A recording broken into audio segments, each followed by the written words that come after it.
Welcome back to Season 2 of Community Convener, the official podcast of the Henry County Chamber of Commerce, proudly powered by Georgia Power.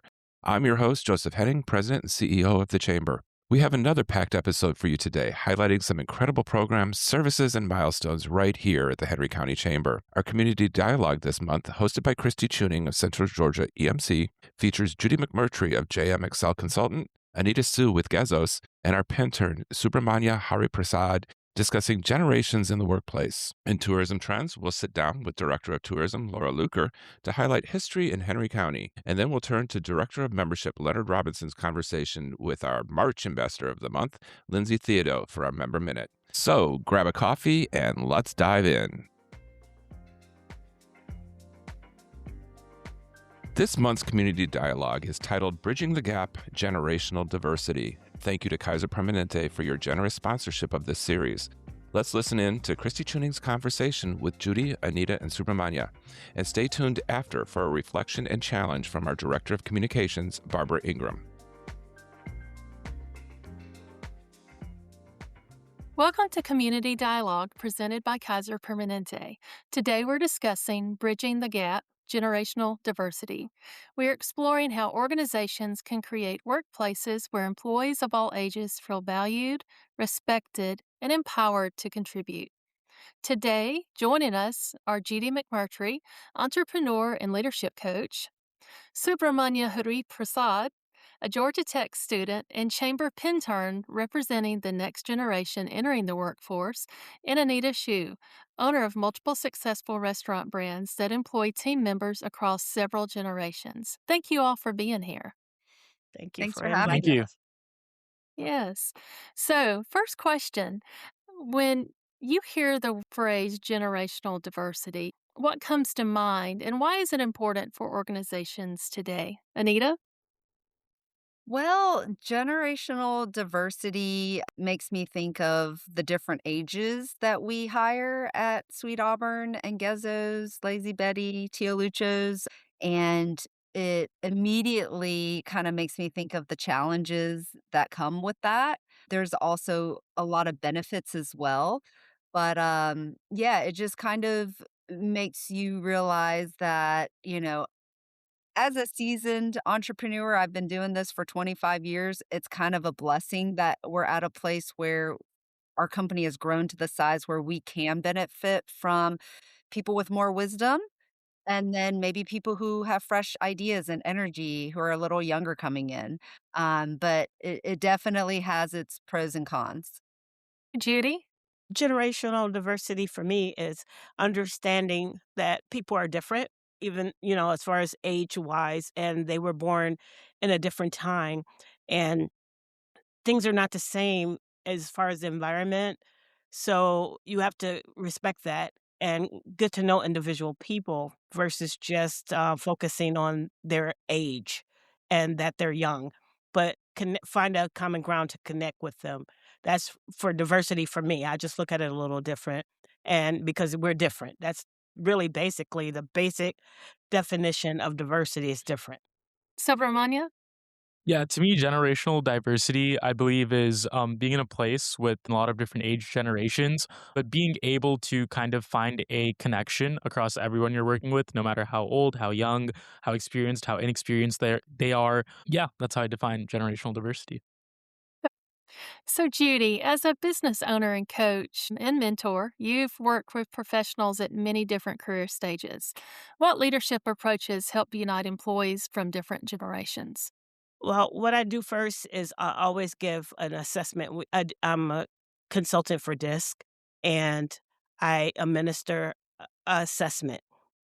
And that's the best way to get to know the individuals that you're going to be working with. And it's a great way for young people to connect and get to understand who I am and how I interact with them. So that way, no one's offended because they look at my personality that it's more dominant than it would be that I'm angry because I'm a high DI. So I have to watch that. And Supermania is a DC.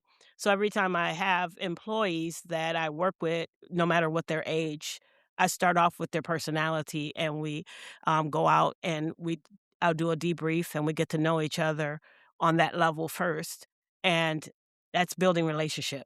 Once you start that way and you see where your connections are with that individual, and you're able to communicate better with each other. So, what mistakes do leaders make when they're trying to manage age diverse teams? The mistakes they make is assumptions. I don't like stereotyping. When you group people just because you're a Gen Z doesn't mean all Gen Zs are the same, or if you are any kind of ethnic background or whatever the case may be. They make a mistake by not understanding the person and getting to know them individually, personally, building that relationship, and they'll come in and expect you to do something versus teaching you how and listening. They have great ideals just when they're young. They come with fresh ideals. So listen to what they have to say. And that collaboration alone is powerful because I'm learning from them as much as they learn from me. And that's the biggest mistake leaders make because they want you to do something a similar way because they're so used to this is how we've always done it.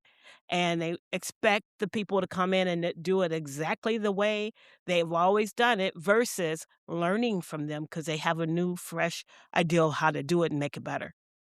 That is definitely something that I'm sure that everybody has seen.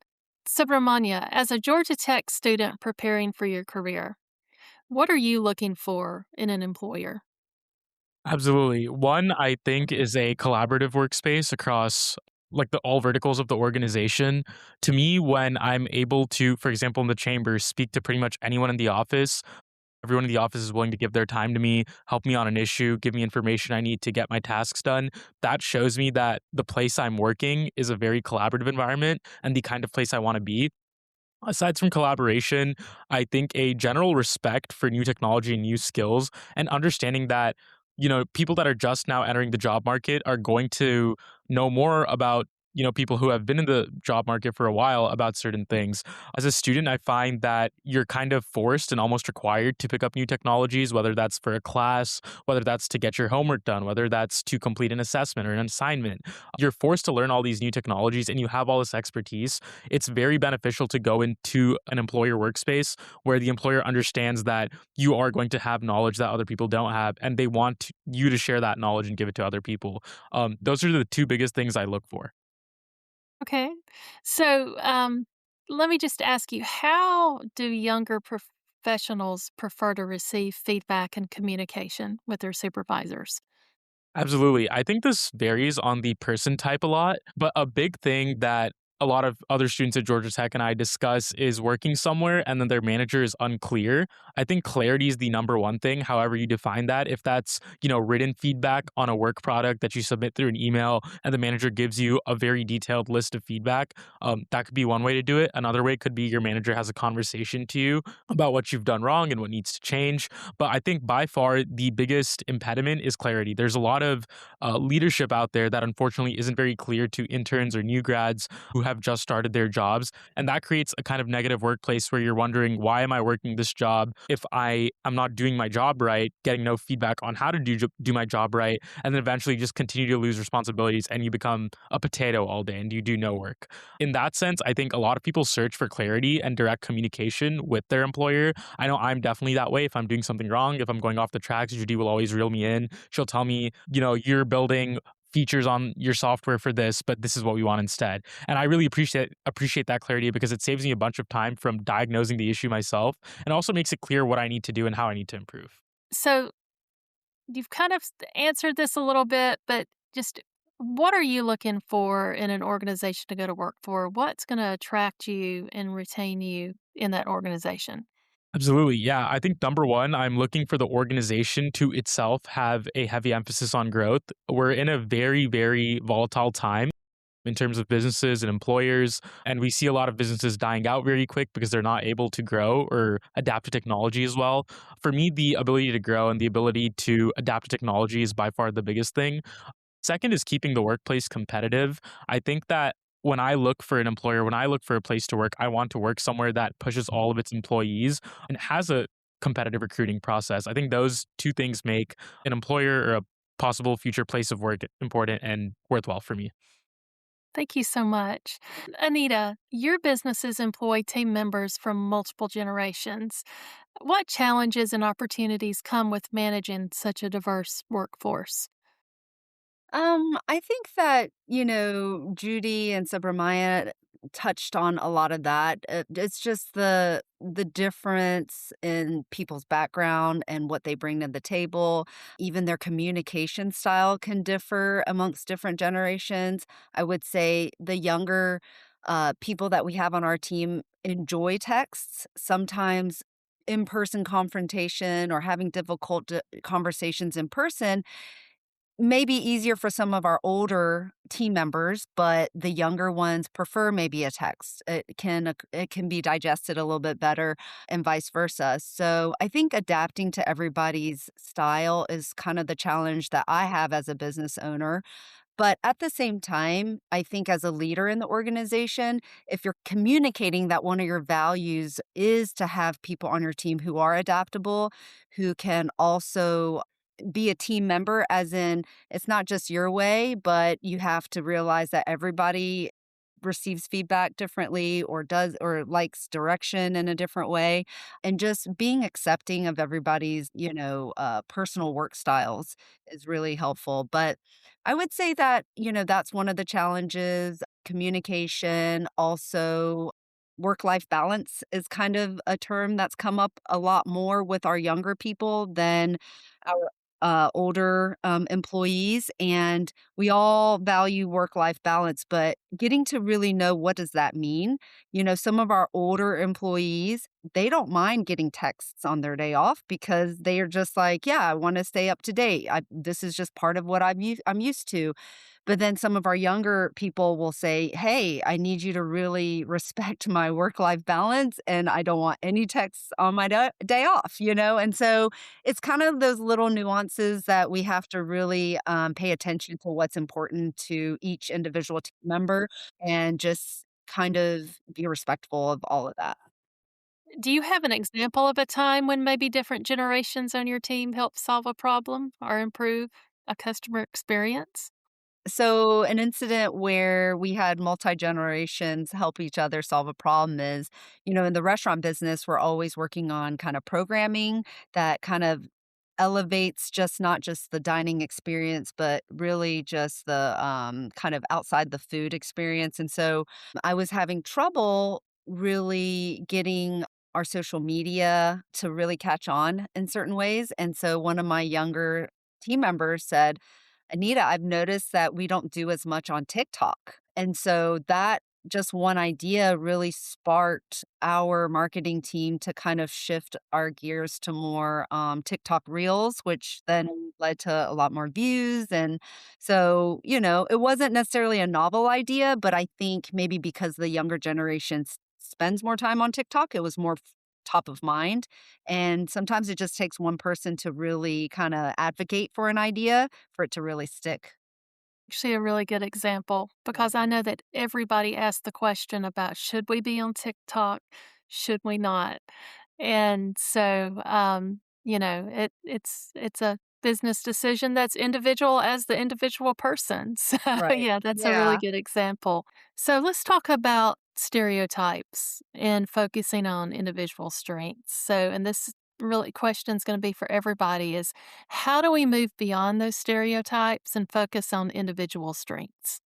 Okay, well, one, we are individuals, and that's the key piece. To move beyond stereotypes is to get to know a person really, and really it starts with listening more. And I'm practicing that myself. I'm not just sharing advice, but I've learned ever since I started really listening to individual people, it breaks down the stereotypes because you assume, and it comes with assumptions, that someone's one way when they're not, and it's misunderstanding for the most part. So you listen to understand the person, not listen to respond or answer, and that'll help you not to pass judgment or be stereotyping in any kind of way. Yeah, I can kind of add to that. I think another good way to get past that stereotype is by setting a baseline for how you're going to communicate or how you're going to collaborate. In mine and Judy's case, I think that was the DISC assessment she gave us, which is like a personality test. I really opened me, the other intern, and her up to all of our styles of communication. And by doing so, we were able to learn that one, we all have individual styles of working and the way we work with each other. And it also made me acclimated to working with someone from an older generation because it made me realize that just like me, she has a different style of work and we can both focus on our work styles and not just that generational gap. So let's talk about mentorship. And how does mentorship play a role in bridging those generational divides? Well, the role it plays is, like you said, you're a role model. You're setting the example of the best way to be a leader. And you're also, it's mentorship is elevating the individual, looking at their potential inside and helping them to discover it. So that way you can help them grow and develop in the area they need to be in, not what you perceive them to be, but help them identify what they have to offer and their purpose and passion, and then help them excel in whatever way you can. That's mentorship for me. It's growth. Absolutely. And I would say, in our organization, mentorship is very important. In the hospitality industry, we're really a people first industry where relationships are very important, not just how we develop relationships with our clients and our guests, but that starts with our teammates. We're firm believers of, if you treat your employees well, they can treat your guests well. And so it comes from the top. And so I know that, I will have regular kind of one-on-ones with some of my top leadership. And not only does that build trust because you're getting to know each other on a more personal level and deeper level, you're also learning kind of like their communication styles or what's going on with their lives. How can you support them, like Judy was saying, growth-wise, personally and professionally. And so I think when you are taking care of your top people, it trickles down because then they can help take care of the rest of the team and the team can take care of your guests. So I think mentorship is very important. Anything to add, Subramanya? Yeah, for me, mentorship, I think, is the best way to, like you guys said earlier, build trust, know that the employer trusts you and wants you to grow. I also think it's the best way to grow your skills individually. Your employer or your mentor, whoever, is telling you what you can do better. And I think if you're able to take that advice and action it, it can lead to a lot of growth inside, whatever that may be, technical, life, leadership, etc. Thank you. Thank you so much. Thank you to our panelists for sharing their insights and experiences. Community Dialogue is presented by Kaiser Permanente and produced by the Henry County Chamber of Commerce as part of our ongoing commitment to fostering leadership, engagement, and inclusive workplaces throughout our community. Thank you for joining us, and we'll see you next time on Community Dialogue. This episode's Elite Spotlight is Champion Circle member Ameris Bank. Growing your savings, growing your business, they're with you all the way. Ameris was established in 1971 to bring financial peace of mind to their customers and communities. Today, they are a financial partner to businesses and consumers at 200-plus locations across the Southeast and Mid-Atlantic, and nationwide through their digital banking and online lending options. At Ameris, their purpose is to bring financial peace of mind to customers and communities, to help build and protect your future, and to turn visions into reality. No matter where you are on your financial journey, they're with you. We thank Ameris Bank for their longstanding support of the Henry County Chamber and its programs. Today's conversation reminded us that generational diversity isn't a challenge to overcome. It's an asset to embrace. Whether you're entering the workforce, building your career, or leading a team with decades of experience, every generation brings something valuable to the table. Experience provides perspective. Innovation drives progress. Curiosity sparks growth. Wisdom helps us avoid repeating mistakes. The strongest organizations aren't the ones where everyone thinks alike. They're the ones where people with different backgrounds, experiences, and viewpoints learn from one another, communicate openly, and work together toward a shared purpose. When we move beyond assumptions and take the time to understand one another, we create workplaces that are more innovative, more resilient, and more connected. Now, for this week's challenge. This week, intentionally connect with someone from a different generation than your own. Ask a question, listen to their perspective, learn about their experiences, career journey, or approach to solving problems. If you're a leader, look for an opportunity to create a two-way mentorship moment where knowledge flows in both directions. You may discover that the gap between generations isn't nearly as wide as you think. Sometimes the most valuable lessons come from conversations with people whose experiences look different from your own. Remember, strong communities and strong organizations are built when every generation has a seat at the table.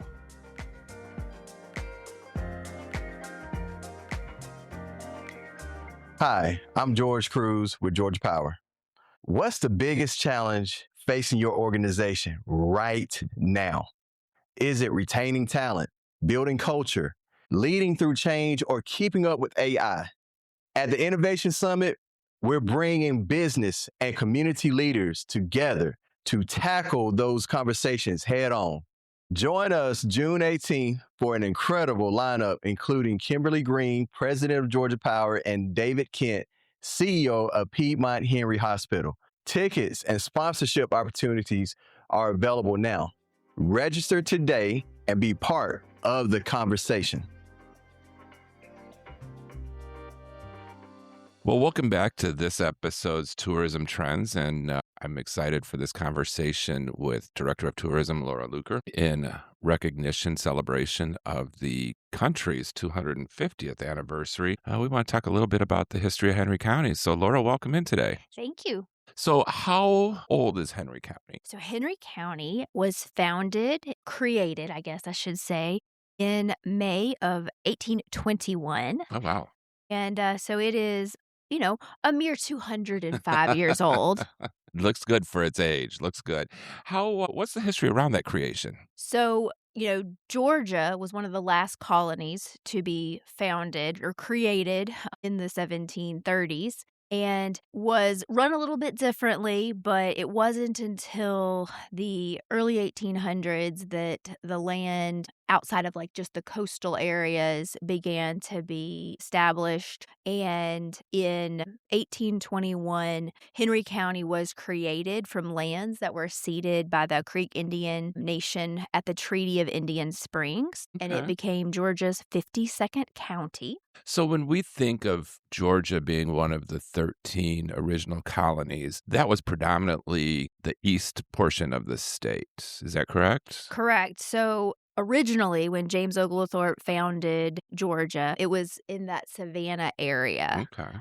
And it wasn't until much later, like 1789, that the treaty with the Creek Indians saw them ceding some of their land that was east of the Oconee. So before it had been just purely right around those coastal areas. Mhm. And then gradually more and more land was ceded from the Creeks or Muskogee or Cherokee to the United States. So when Henry County, it was one of the 5 original, I believe, from that ceded land in 1821 and created the 52nd county in Georgia. But it's not the Henry County that we know today. No, absolutely. It was a huge amount of land when it was originally created.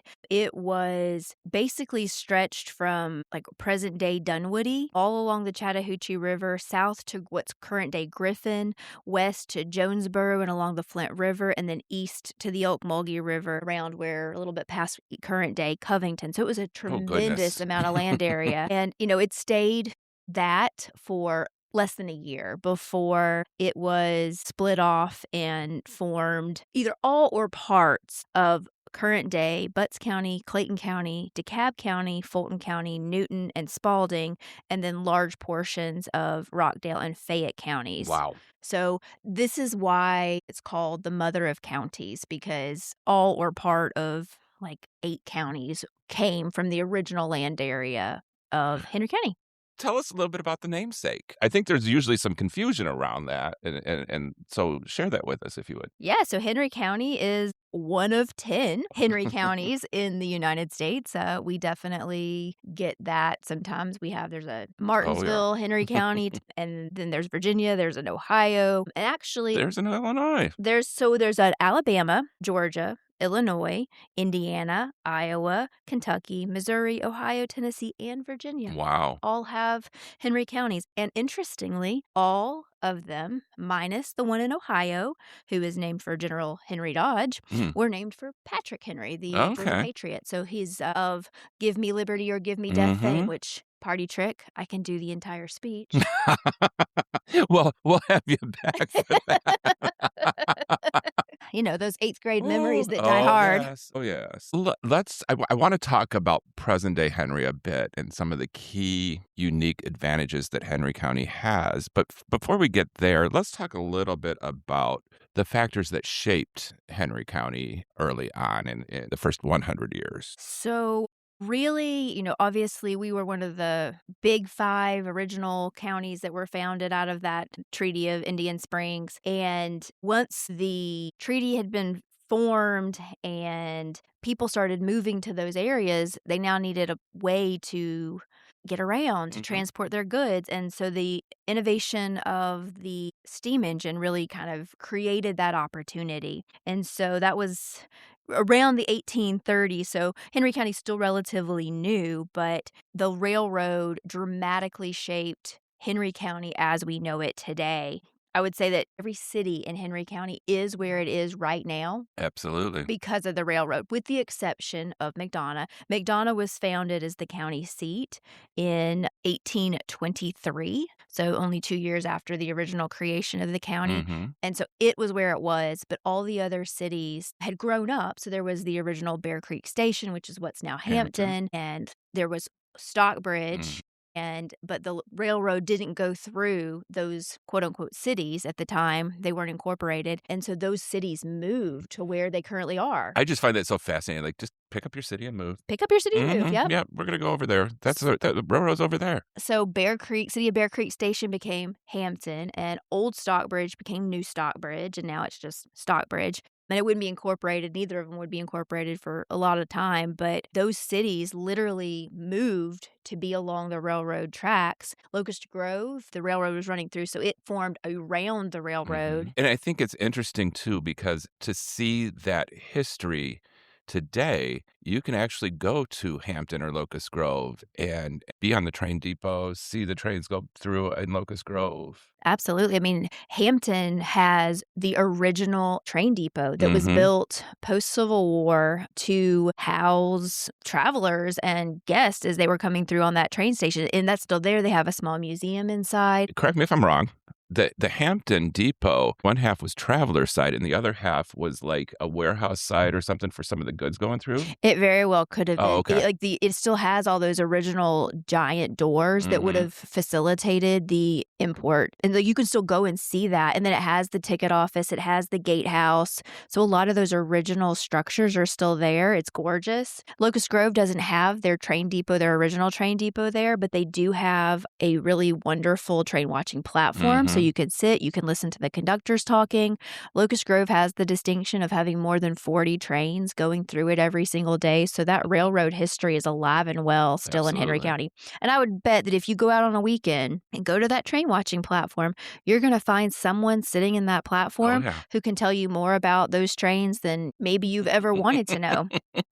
What were some of the industries that Henry County was growing up successfully riding the rails? So really cotton, as with so much of Georgia, but cotton in Henry County really became the big export, the big product. There's Miller's Mill store. If you go, it's not, I think, an active store anymore, but it was one of the oldest businesses in Henry County. And that was a planing mill, a cotton gin, a grain mill. And so people would take their cotton there and get it milled, and then it would get shipped out on those trains. But it really was impacted by the boll weevil. Boll weevil. I'm not sure if anybody's ever heard of a boll weevil, but this little pest that decimated all of the cotton crops and just really inhibited the growth. And then that was followed by a drought in the 20s that just kind of finished the job for the cotton industry. And then I guess, luckily or unluckily, don't know, World War II started and brought people back to the Atlanta area in that industrialization, and then they needed places to stay and live. And so we begin to see some of that change of us being a bedroom community even then. Yeah. I think as we, the Chamber, and our partners, the Development Authority and Water Authority, look ahead to next year, we're all celebrating 70 years. But part of that was the I-75 corridor's establishment and the announcement of that. And so in a proactive step, the county, moved to do this. What do we see now from a tourism and a history standpoint for those last 70 years? Well, the creation of the interstate through Henry County has had an immeasurable impact on Henry County, not just in obviously the business side, but also from a tourism standpoint. And its proximity to Atlanta, the ports in Savannah, make it really a perfect location for logistics companies, but also for guests that are coming down to spend time in Savannah or in Florida. So we see a lot of people that choose Henry County as that resting spot, and they're coming through. They may not even know they're in Henry, while we exist, right? But we want to be that gateway and more than that, the place they feel at home away from home. Absolutely.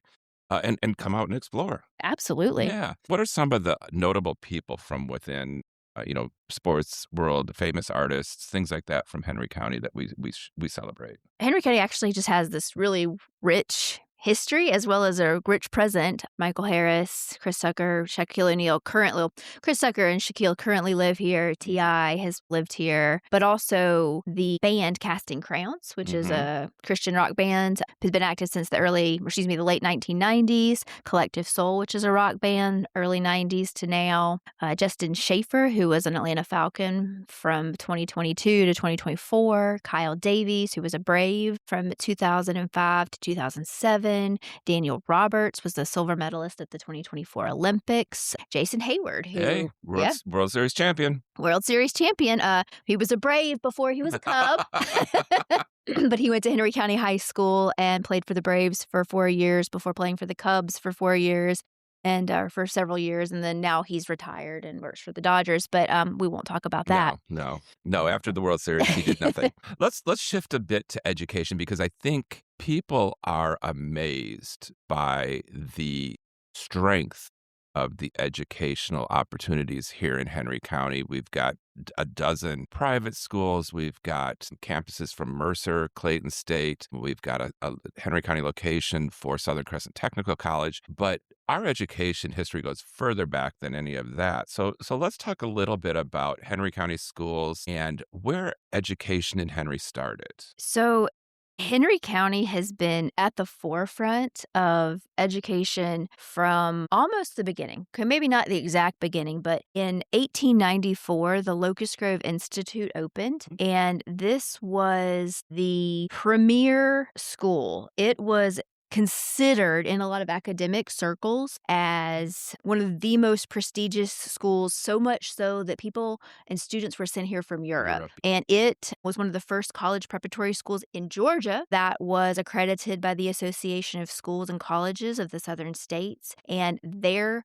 graduates were regularly admitted to Ivy League colleges without some of the entrance exams because it was just considered such a rigorous school. And while the school closed as a school in 1930, the building's still there. So if you go to City Hall in Locust Grove, you can still see that building, and they've maintained some of those original infrastructure type things. You can see the original auditorium and things. It's a really cool building still and really cool history. I think that's one of the amazing things with Henry County is that we're fortunate that a lot of the historical buildings and that remain. Might not be the original use, but they're still there and they're still respected and honored. Absolutely. I mean, in Locust Grove, obviously they have the Institute, which is now City Hall, but they also have the only remaining Rosenwald School. So Rosenwald schools were, For anybody who's not familiar, don't have time for a deep dive, but highly encourage one. But they were started by Julius Rosenwald and Booker T. Washington to educate African American children in the South. And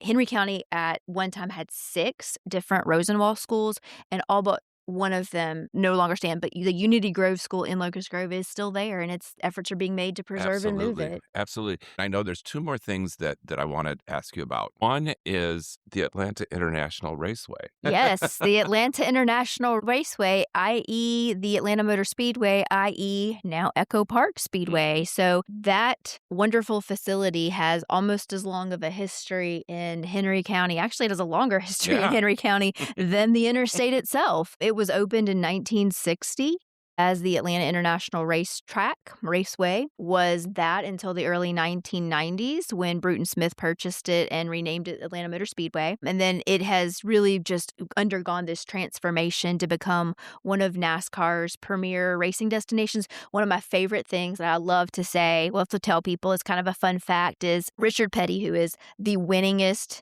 NASCAR driver ever. He will never be surpassed. The rules have changed. The number of races have changed, whatever. So he is going to be the GOAT forever. So his very last race ever and Jeff Gordon's very first race were both at Atlanta Motor Speedway, i.e. Echo Park, in 1992. Same race.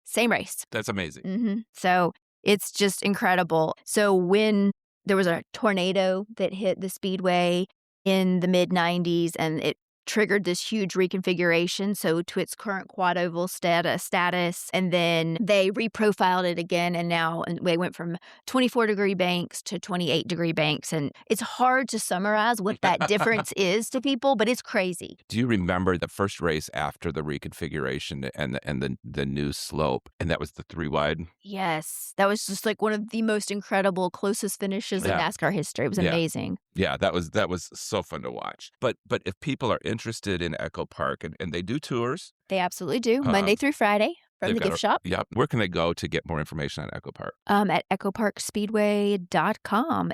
All right, one last thing that I don't even think many residents of Henry County are aware of this, but the Air Route Traffic Control Center for Atlanta is there in Henry. It is so it's the official FAA Air Traffic Control Center that controls all air traffic out of Atlanta International Airport. Hartsfield-Jackson is based in Hampton. So Hartsfield, being the busiest airport in the world, means that this air traffic control facility is the busiest air traffic control facility in the world, and it's based here in Hampton. And I believe that covers more of an area than just... It does. Yeah, it does. It's, I think, the southeast. I think so. Yeah, it's amazing when you think about the coverage that it has. So tell us a little bit about Stockbridge history. One of my favorite things, it is where the dream began. So we all talk about Martin Luther King Jr. and his I Have a Dream speech. But before he had a dream, his father had a dream. And so Martin Luther King Sr. was actually born Michael King in Stockbridge in 1897. And he grew up in Stockbridge, attending church with his mother at Floyd Chapel Baptist Church and Red Oak Methodist Church. Both are actually still active congregations. Floyd Chapel is still an active congregation where they have a historic marker. It holds the distinction because it's actually the place where he got his call to ministry and where he preached his first sermon as a teenager. Yeah, that's amazing every time you drive by. What's one more key historical site within Stockbridge? I would say that's the Greenfront Cafe. It was founded or created or started, whatever you want to say, by Carrie Mae Hambrick in 1947. She began feeding people out of her home, and it turned into this flourishing restaurant that ran until the early 2000s. She ran it for 50 years. And it's specifically notable because it was in her home, in a residential area of Stockbridge, and she got a reputation for feeding anybody who needed it. Yeah. It didn't matter if you were black or white. It was one of the first places where black and white diners could eat together. If you were hungry, you would get fed as long as you agreed to play nice. She did not handle any funny business or any disrespect between her guests. So if you wanted to eat, which she did because her food was amazing, then you played nice. And I think that she just is an incredible woman and an incredible family in Stockbridge. So the Greenfront Cafe closed in mid-2000s, but it reopened. Diane Miller and her family purchased it and completely renovated it and have really paid homage to the original spirit and culinary opportunities of the original Greenfront Cafe and have just kept that spirit alive in a beautiful way. Yeah, I love that story. Laura, thank you so much. Can't wait to talk to you next month. Retail is a destination just in time for back to school. Absolutely. All right. Laura, thank you so much. We'll be right back. Thank you. You've heard about our podcast sponsorships, so why not make it your moment? We'll record your ad, give your business a shout out, and even offer a bundle with our e-newsletter to expand your reach. It's simple, affordable, and built to highlight what makes you stand out. Reach out to Trinity at tarcher@henrycounty.com to get started. Now it's time for our Member Minute, where we take a moment to shine a spotlight on the incredible people, businesses, and organizations that form the backbone of our chamber community. Today, let's listen in on Leonard Robinson's conversation with March Ambassador of the Month, Lindsay Theodo. Good afternoon. Hi, I'm Leonard Robinson, Membership Director for the Henry County Chamber of Commerce. This Member Minute has to do with our Ambassador of the Month program. Ambassadors of the Month are important people, especially to the programs that I do, and especially to the ambassador process. And our March Ambassador of the Month is Lindsay Theodo from Strong Rock Christian School.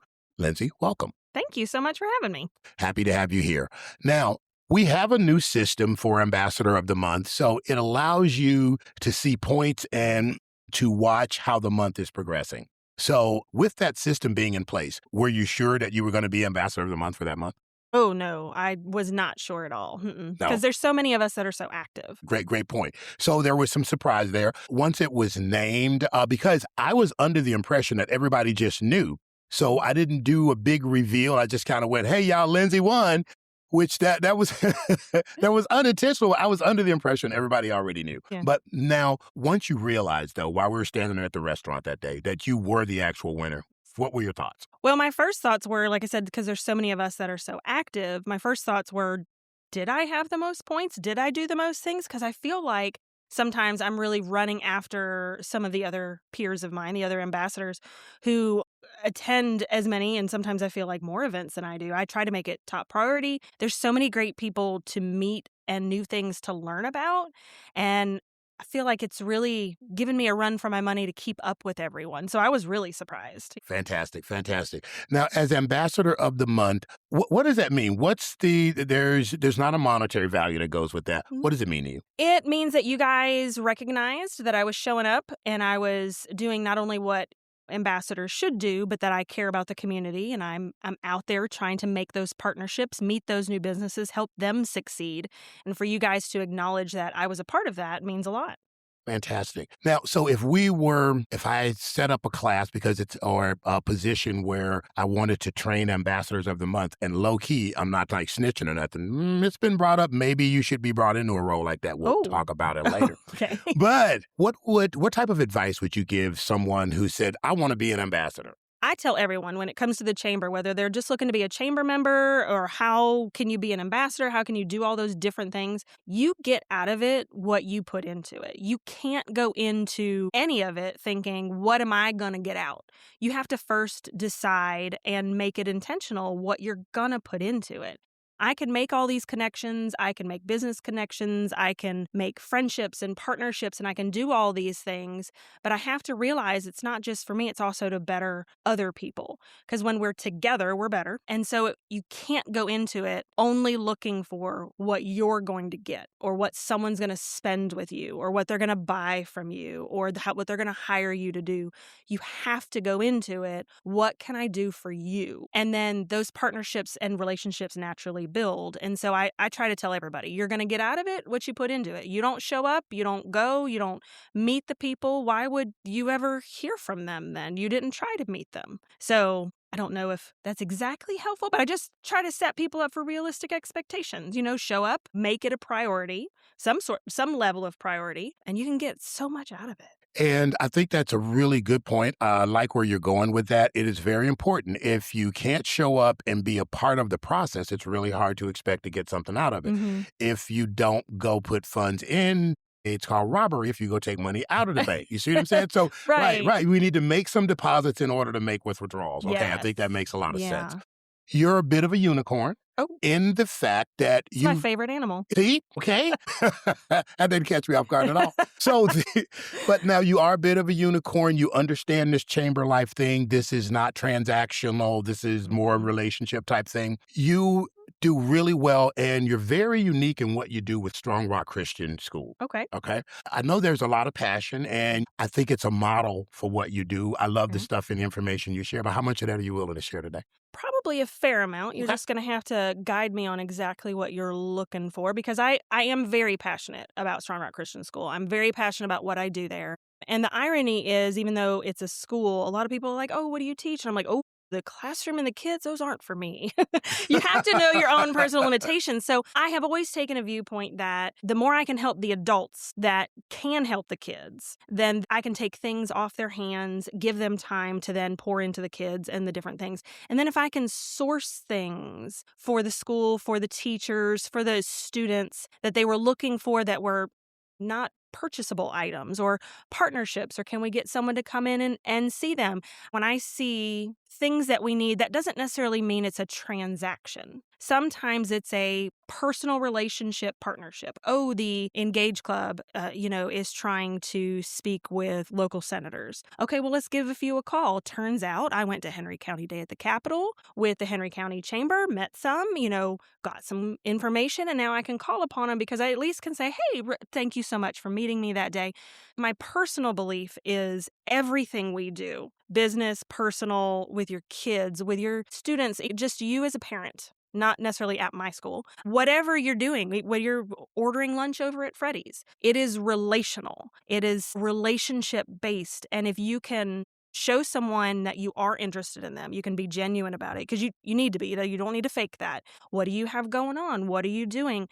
So many things can grow from there when you're just interested in learning about each other. So with the school, I'm not just looking for transactional things. Of course, we love donations. We love when people, pour in financially into various things, but we're also looking for what knowledge do you have that our staff could have? What knowledge do you have that our graduates could have? Can you share opportunities with different levels of students? So it's just partnerships and relationships across the board, no matter what that tends to be. If I remember correctly, I think you have a daughter that went to... Yes. Okay. Yeah. So, yes, my daughter graduated last year from Strong Rock Christian School. She started in pre-K 3, and so that was 15 straight years. And so for those 15 years, I have just been a volunteer. 15 years. Yes. Wait, so if I'm getting this right, because you just kind of slid that in there. Yes. So for 15 years, you supported the school.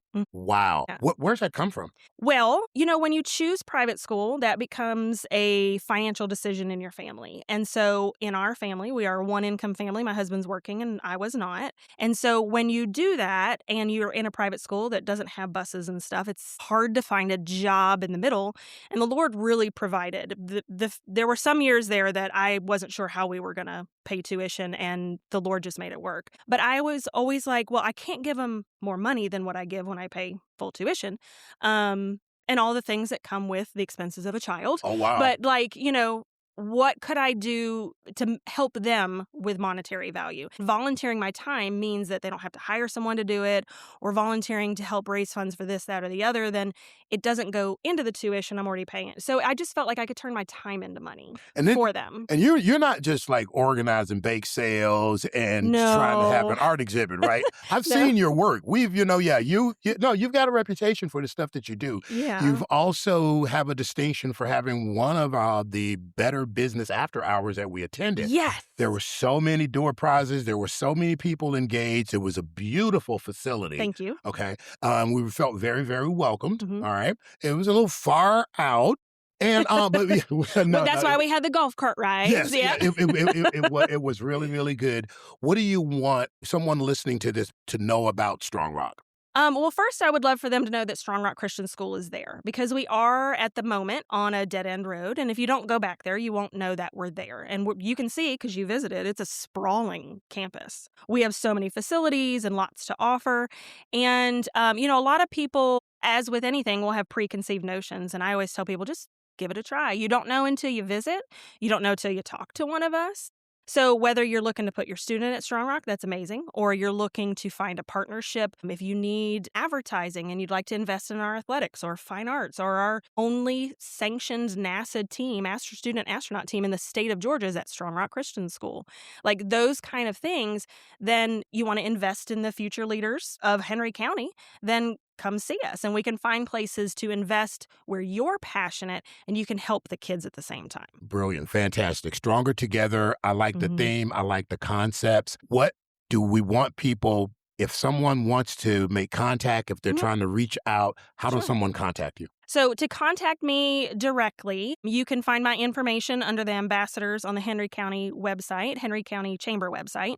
But you could always call the school and ask for me, Lindsay Theodo. And I'm not always at the school because I'm around a lot, but they can put you in touch with me either way. And I would love to come out and see your business, or if you want to come out and see what we have going on and just talk about what you're interested in investing in. I'm not one of those people that just, I have this, and this that you can do. No, what do you want? And then we'll be creative and see how to build, because I want you to be happy with what you get out of it. And the bonus to be that the kids and the staff and that we're supported in the process. All right. It's an opportunity to build stronger together. It's Lindsay Theodo from Strong Rock Christian School, March Ambassador of the Month. Thank you for your time today. Yeah. Thank you so much for having me.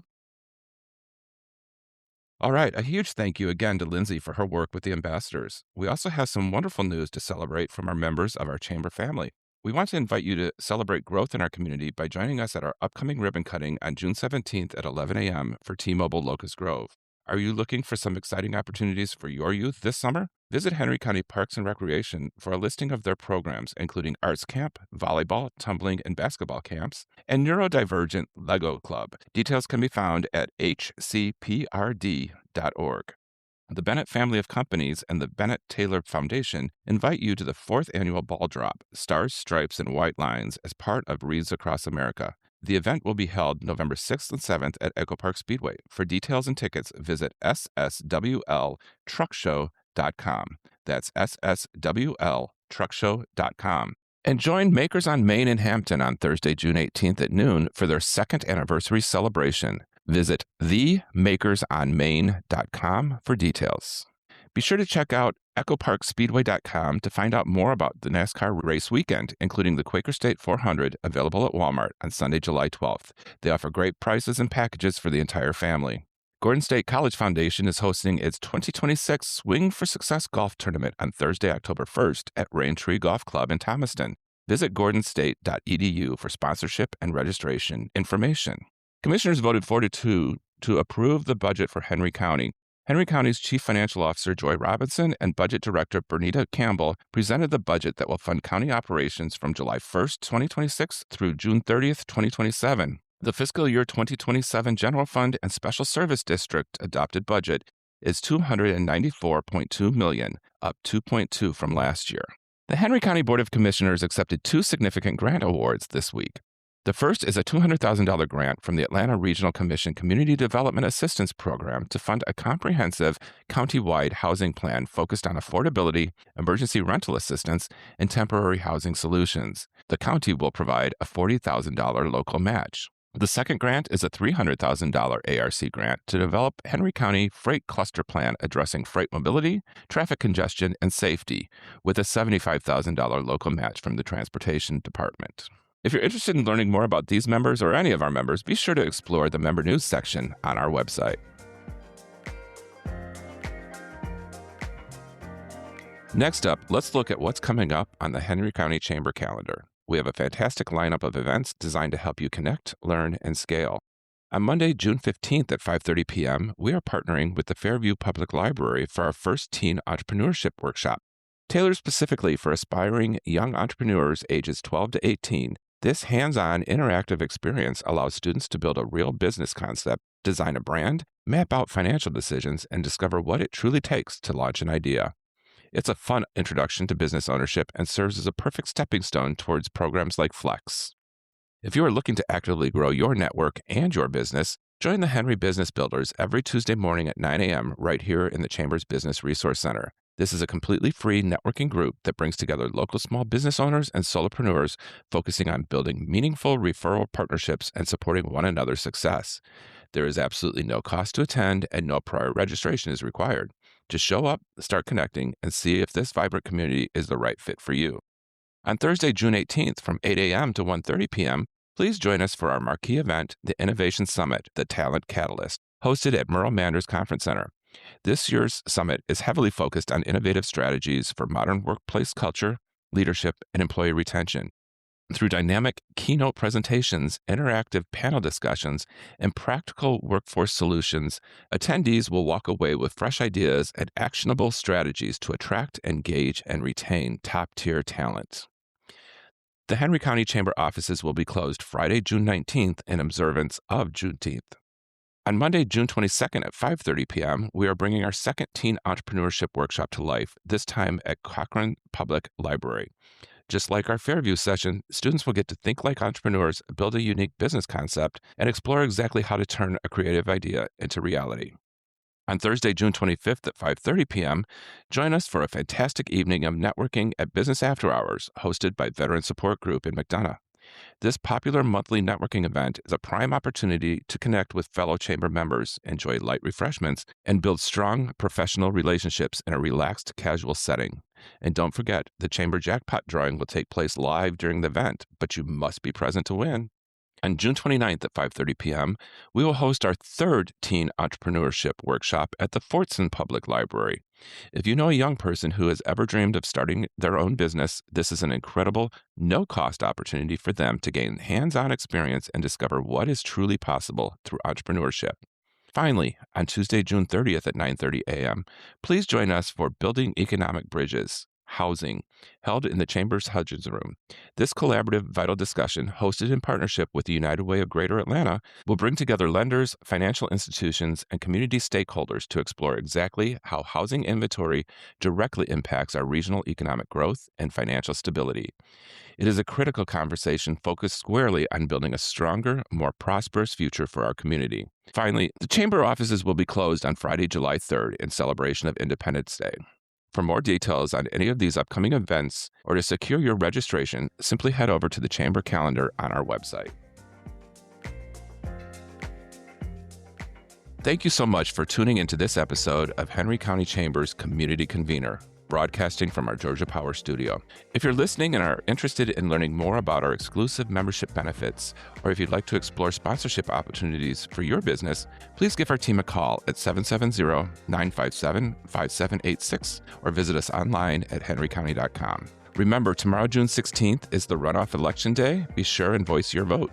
We'll be back on July 6th with another HEAD episode featuring a catalytic conversation on housing, our latest initiative highlight, Henry County SPLOST updates, and much more. Make sure to hit that subscribe button wherever you get your favorite podcasts, and don't forget to follow the Henry County Chamber across all of our social media platforms. Until next time, stay connected, stay inspired, and keep growing with us at the Henry County Chamber.